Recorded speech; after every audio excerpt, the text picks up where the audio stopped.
Assalomu alaykum. Sevimli azizlar, qanaqalar yaxshimi?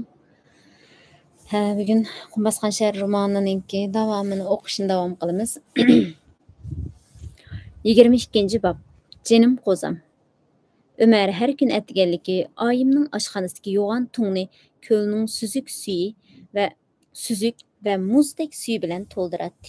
Ondan yer og'diratdi, mevalarni teratdi. Ishlavitib, g'ingshib, naqshimi aytib qo'yatdi. Harganda yeşil çöpler üstüde alqınını beşinin astık koyup, asman qarğını xiyalga ketadi.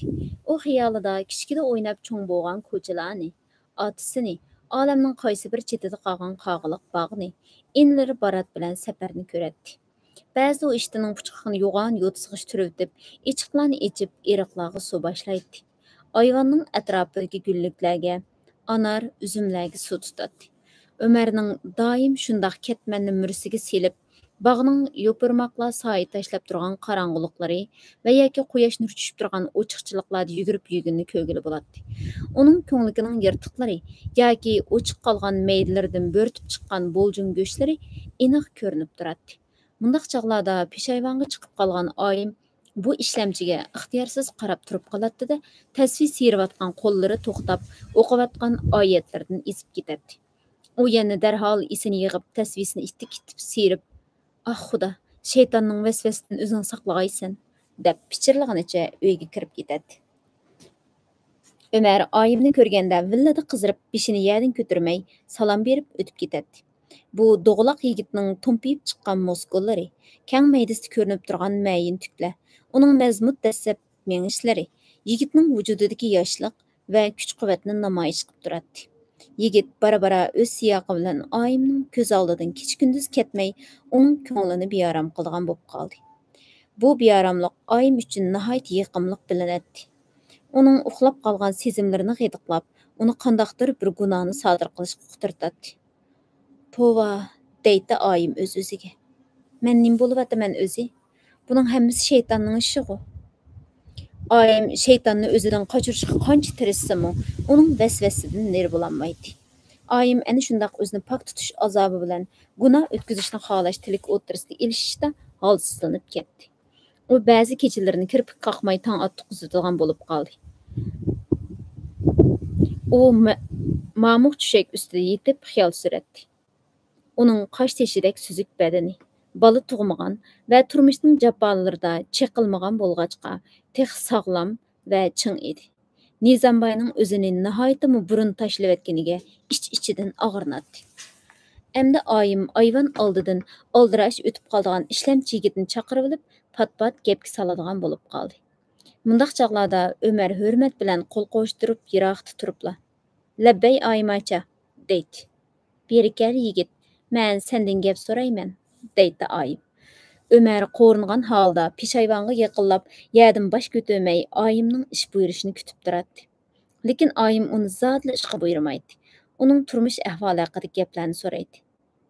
"Qayerliksan?" "Men bu shaharga yiroqdan keldim, musofirman." "Ota-onang kim? Ular qayerda?" "Ota-onam o'lib ketgan, yetimman." Ömer gapni uzatmay, ittigirak ishqa berish uchun savollarga shundoq kaltalla javob beradi. Oyim bo'lsa gapni so'zib, uni uzoqroq tutib qolishga tirishadi. Ba'zi Ömer beshini ko'tarib oyimga qaragan chog'larda bu ayolning ko'zlarida yenib turgan o'tni ko'rib cho'chib ketadi va hayron bo'ladi. Oyimning ko'zlarida lovuldab yenayotgan bu yolqinning nimadan derak berdiganligini u tushunmaydi. "Yetimman degan, voy bechora", deb ich og'irtadi oyim. "Urug' tuqquningmi yo'qmi?" "Hech nimam yo'q", deydi Ömer. U inilari safar bilan Baratni darhol esaga olgan bo'lsa-mu, ularning nomini ig'izdan chiqarishga ko'ngil tortmaydi. "Uylanmaganmisan?" Ömer quloqlargacha qizirib ketdi. "Kambag'alman, o'ylanishga nada pul deyla oyim", deb yerga qaradi u. "Voy boyqush-ey, man qara, men o'zingning ochisi o'rnidagi qarindishing, biror narsa kerak bo'lsa, tortinmay yenimga kir." "Rahmat oymacha, hech nim kerak emas. Bog'da boyashat, obdan turibman. Qo'rsqim to'q." "Hey ahmaq, odam deganning qo'rsq to'ysli hisobmi? Sana boshqa lozimliq bir nimalarni setib olishga pul lozim bo'ldigandu. Qara ustingda kiyimlaring ko'nrab chirib ketibdi. Kerak narsa bo'lsa tortinmay dava, udilla oldimga kirib ayt." Ayımның 4-5 yıldan beri qol tegmegen pərdaz qutularının əmdi pat-pat ağzı içiladigan bo'lib qoldi. U qoshlarini terib, qapaqlarının astığı sürümü tatib, bilinar-bilinmas girim qiladi. Yosh vaqtida yoqtirib kiydigan ipek ko'ylaklarni kiyib, tiklimay aynak oldida u yoqdan bu yoqqa o'rladi. Ko'zlarining atrofida paydo bo'lgan ushshaq qo'riqlarni uzoqqacha uvlaydi. Lekin ishlamchi yigit bir narsa kerak bo'lgan taqdirdami, uning oldiga kirishga jur'at qilolmaydi.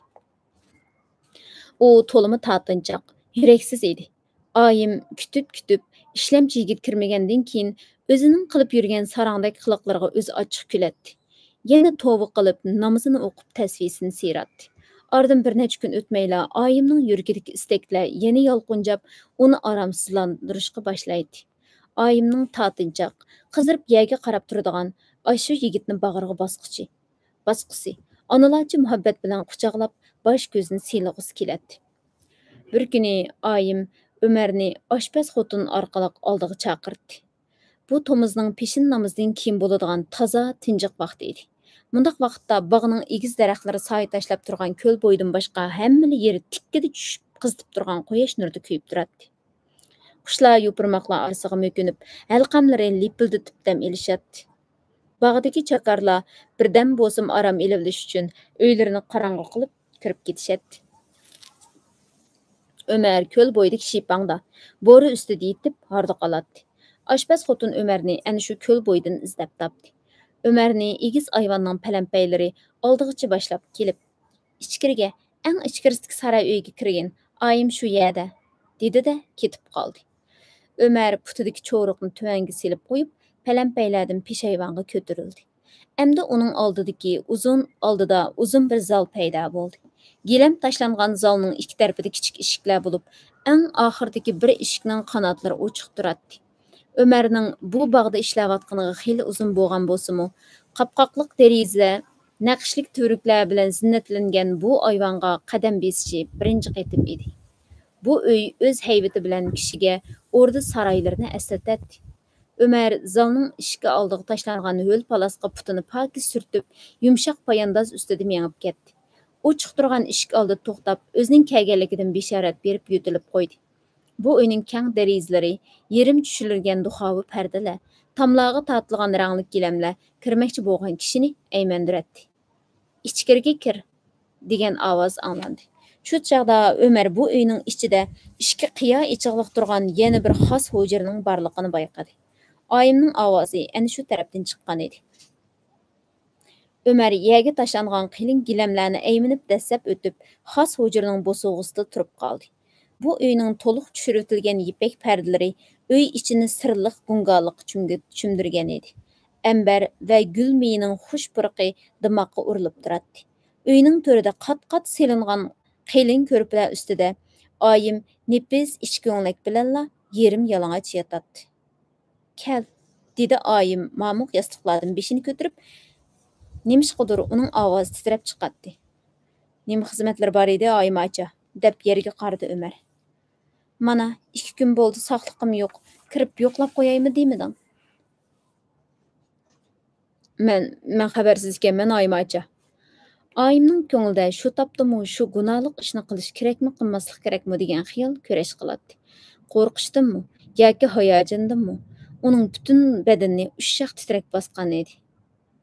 "Kel, qishimga yaqinroq kel. Put-qo'llarim seqirab og'rib turdi. Bir tutib qo'ygin."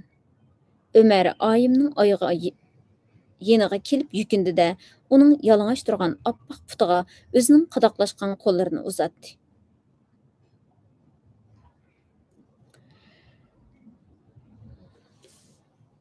Xos hujrda oyim bilan bo'lgan g'alati munosabat tunji qaytim sodir bo'lganda Ömer nihoyat qo'rqib ketdi. Uzungacha o'zining andisini bosolmadi. Chelish maydonidan chiqib tomga yo'linib o'tirganda Nizambayning "O'g'ri emasdirsan, biror savallik o'tkazgan bo'lsang bo'yningni uzib tashlayman" degan ogohlantirishlari uning quloq tubida qayta jaranglagandek bo'ladi. Uning qig'ini o'g'irlikdanmi ig'ir xiyonat edi. U bir qancha kungacha bog'dagi ishlamchi ayollarga, bog'van oilasidagi buvoy bilan mo'mayga xuduksinib tikilib qarayolmadi. Ko'ngilda ikkinchi mundaq ishni qilmaslikqa va'da berdi. Lekin atrofdagi hamma nima ilgirgidekli bo'lib, qo'rqqidek hech nima yo'q edi. Yana qushlar sayrab turadi. Ayvon oldidagi gulliklarda Rang-birang güllər quyoshqa yuzlanib echilishatdi. Chechaklarni kepinaklar әgishətdi. Bog' ichidagi oyoq yo'llarni to'g'ri kesib cho'mililar aldirash o'tishatdi. Pishqan meyveler ilgirgidekla to'kildab tüyge düşetdi. Tabiat quyosh nurida tovlanib turgan jimiy narsa o'z bitichi bo'lib, hech nima o'zgarmagan edi. Faqat Ömerning ichki dunyosida kutilmagan to'lqinning ta'sirida ansiz davolg'ib turadi. Bog'van bilan uning ayoli Ömerga burunqidekli samimiy muomala qilib, har qadamliq choy ustiga uni biror kambag'alning chiroyli qiziga uylab qo'yish to'g'risidagi orzularni aytishadi. Oyimga xizmat qiladigan chakarlarmi gumondan neri edi. Ularning nazarida oyim o'zining taqvodorligi, sexiyligi, vaqti-vaqtida qilib beradigan kitobxonligi bilan nihoyat yuksak o'rinda turadi. İkinci qatim oyim Ömerni chaqirishga oshpaz xotinni avatmay o'zi bordi. Ömer meyvelerini ko'tarolmay egilib ketgan bir olma shaxiga terak qo'yayotgan edi. U oyimni ko'rib bo'diqib qizardi. Oyim uningga bugun kech qishiga kelishini tapalab ketib qoldi. Ömer oyimning so'ziga qarshi hech nima deyolmadi. Shu kuni u kun bo'yi dakki-dukkida yurdi.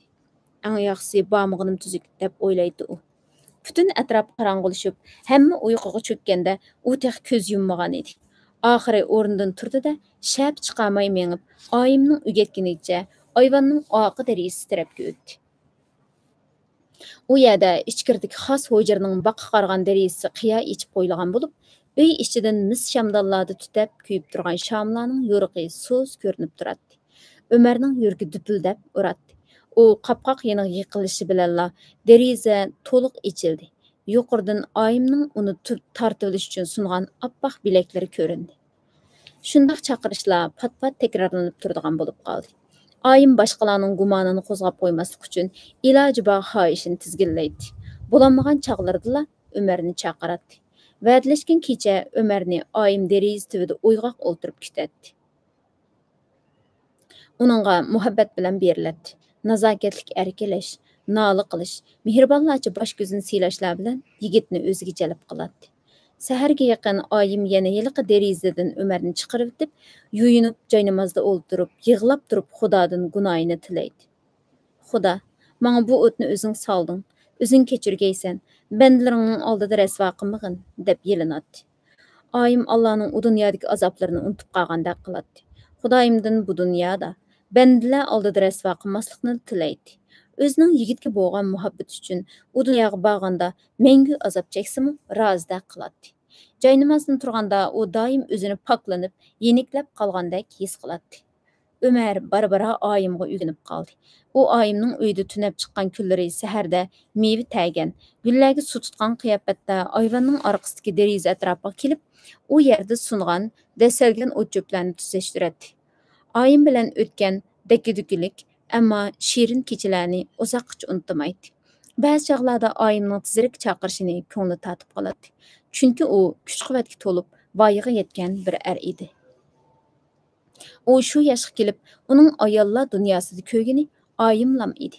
Gerçi u suv boshlab kelish uchun ichiq-beshiq qarab manganda, bog'ning sho'rlarini etish uchun tam to'pisiga chiqqanda, bog'van bilan juma namoziga ketib borgan chog'larida yo'llardan o'tib ketayotgan yosh qiz-cho'qonlarni ko'rib tursimu, ularning hammasi texi qo'li yetmas egizlikdagi ochiq uzumlar edi. Bog'ning bir burchidagi g'aribxonada yolg'iz tugilib yotgan qaraganda, oyimning yenida pay tushaklar ustida ig'nab yetish ajoyib rohat va unutliqsiz edi. Oyim uni mehr bilan papilab qo'yniga oladi. Nazlı xuluqlar bilan zeriktirmaydi. Ko'ngil qo'yib yuyib, ig'ir emgakdan qolgan to'pchanglarni tozlaydi. Oyim ro'yi ko'tarilib, tetiklashib ketdi. U chakarlarga ilgirkidanmi ko'proq sexiylik bilan pul beradi. Ayollarni yig'ib kitobxonlik qilganda, gap orasiga ancha-muncha chaqchaqlarni qo'shib qo'yadi. Ömer bo'lsa ilgirkidekli un chiqmaslik bilan qilishga tegishli ishlarni Nizambayning va bog'vanning kutgandan ortiqroq bajo keltiradi. Hammadan hayron qolarligi Nizambayning Ömerga bo'lgan muomalasimi ilgirkidan muloyimlashib qoldi. Nizambay bog'da paydo bo'lib qolgan chog'da oyim ishlamchi yigitning ishchanligi, yovoshligi, yuzining tuvanligi, to'g'risidagi maqtashlarni to'p-to'g'rili aytadi. Oyimning bu so'zlari Nizambayning ko'nglida hech qanday bir shak tug'dirmaydi. Chunki u yangi ishlamchining ta'rifini bog'vanning boshqa chakarlarning og'zidan anglaydi. Ayım yana boyga yangi ishlamchiga beradigan haqni ko'paytirishning lozimligini tushuntiradi. Ömerning kiyim-kechaklarını yaxshilash uchun Ayımning pul xarjligiga qaraganda Nizam boyning pul xarjligi yaxshiroq edi. Boy bo'lsa Ayımni hurmatlaydi. O'zining shuncha katta boy bo'lishida shu cho'ng xotinning otasining ko'p ajri borligini unutmag'achqa Ayımning so'zini yermaydi. Bo'ladi, dedi Nizamboy bir kun Ayımning dasturxonida ochiq damlangan choyni ichib o'tirib. Men uningga beradigan haqni ko'paytay. Yana bir qor yangi kiyim-kechak qilib berili. Yana bir gap, bu o'g'ilni o'lik o'choqliq qilib qo'yish zarur edi. Cho'p-cho'ngli bo'lib qolgan yigitning bo'ytaq yurish tursa emas-da. Mana men shu ishlar ustida bosh qotiryapman, dedi boy Ayımning o'zini ba'zi bexil deb ayblaydiganligini nazarda tutib. Shunga damonliqqa uning ortiqcha yordam qilmagan edim. Bog'ban qerib qoldi. Shu yigitni o'ylab, mushu bog'da doimliq ishlashga kelib qolaymikin deyapman. Mundaq gaplar Ayımni xushal qiladi va nemishqidir yana xiyolga selib qo'yadi. Bu bab mishada oxirlashdi. Davomini davomli o'qiymiz. Allohga omonat.